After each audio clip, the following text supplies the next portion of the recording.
Assalamualaikum semuanya. Cuman modal 5.000 bisa buat jajanan seenak ini. Ini tuh kerupuk telur, bisa dibilang sate seblak ya teman-teman ya. Cuman karena ini tuh aku nggak pakai bumbu seblak, jadi tuh rasanya mirip banget kayak cilor gitu loh. Buat teman-teman yang suka banget sama cilor, maklor, wajib banget sih nyobain ini. Cara pembuatannya tuh simple banget, jadi sangat cocok banget dijadiin kegiatan pas hujan-hujan gitu loh. Jadi buat kalian penasaran, tonton sampai habis.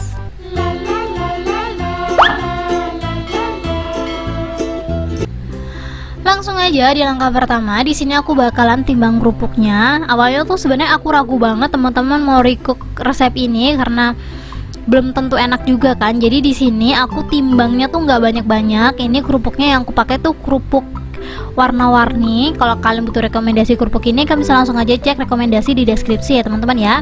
Jadi di sini tuh aku nimbang kurang lebih 150 gram seperti yang aku omongin karena aku takut dia rasanya kurang enak kan. Jadi aku coba-coba dulu sedikit dan ternyata aku menyesal teman-teman. Jadi kalau kalian mau buat ini, please rebus aja yang banyak, kan nggak bakalan nyesel.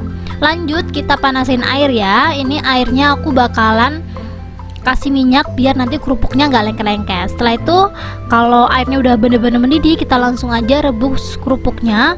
Jangan terlalu lama teman-teman, pokoknya asal dia benyek aja, jangan sampai benyek banget gitu loh. Ini ngerebusnya bener-bener sebentar banget. Kemarin aku tuh lupa banget buat menitin ini, jadi kalau teman-teman nanya berapa menit kak, gimana ya jelasinnya, pokoknya ini tuh sebentar banget gitu loh teman-teman. Aku juga nggak ngerti kalau teman-teman pengen part 2 nya berapa menitnya atau kayak gimana, nanti aku bakalan buatin ya teman-teman ya. Jadi langsung aja komen di bawah. Terus kalian bisa lihat sendiri teksturnya tuh udah mulai lembek gitu. Kalau udah mulai lembek, kita langsung aja angkat dan tiriskan ya. Kalau mau dicuci dulu boleh, cuman ini kayaknya punya aku agak kelembekan, jadi nggak aku cuci ya. Ini cukup aku tiriskan aja.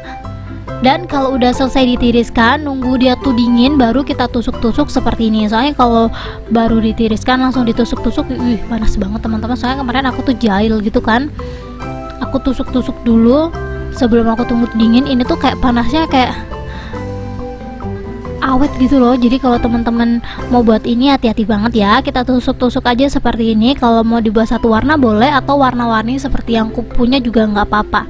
Disesuaikan sama selera kalian. Kurang lebih hasilnya seperti ini ya. Kita lakukan hal yang sama sampai semua kerupuknya habis. Satu tusuk aku isi 4, tapi kalau teman-teman mau jualan, menurut aku diisi 3 aja udah cukup ya teman-teman ya.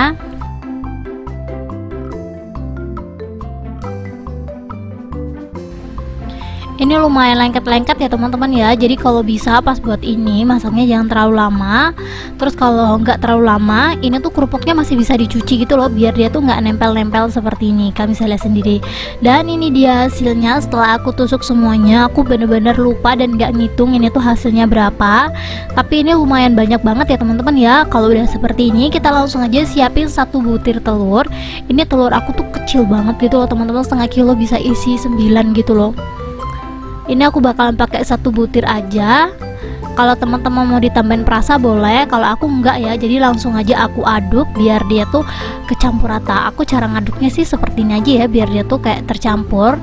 Sebenarnya untuk 1 butir telur ini bisa dipakai 1/4 kilo kerupuk ya. Cuman karena aku buatnya cuma 150 gram, jadi ya walaupun telurnya masih sisa nggak apa-apa ya teman-teman ya. Jadi kalau teman-teman buat lebih banyak dari aku, telurnya nggak perlu ditambah sih, kayaknya ini lumayan cukup banget sih.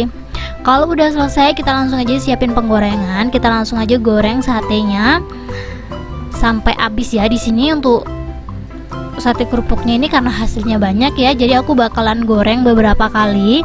Kalau teman-teman nanya bahaya nggak kak kerupuknya meletus apa enggak ya teman-teman ya. Jadi walaupun kalian ngegorengnya pakai minyak panas, dia nggak bakalan meledak-meledak kayak aci. Tuh kalian bisa lihat sendiri aku cara ngegorengnya seperti ini aja sih, karena aku nggak sabaran.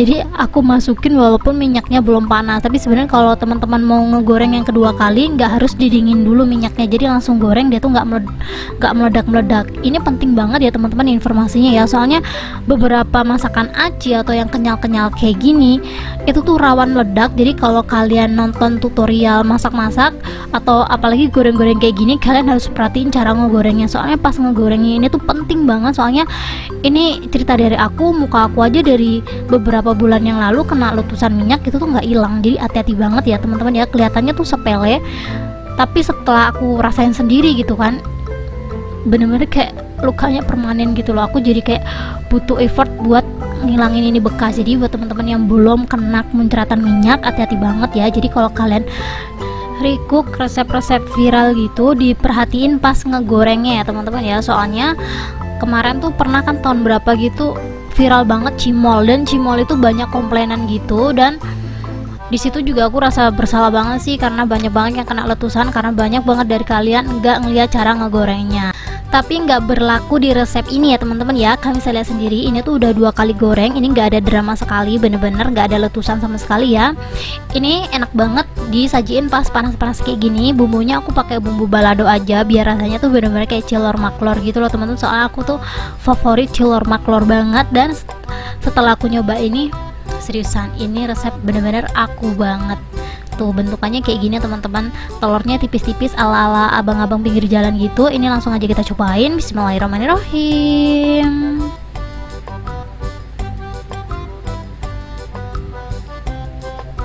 Yang suka jajanan pinggir jalan atau depan SD gitu wajib banget sih nyobain ini. Buat teman-teman yang pengen ganti menu, sok pakai ini aja. Kalau teman-teman nggak punya cetakan cilor maklor, recook ini aja teman-teman, simple dan gampang banget, dan pastinya rasanya enak banget. Thank you buat teman-teman yang udah menonton video aku sampai habis.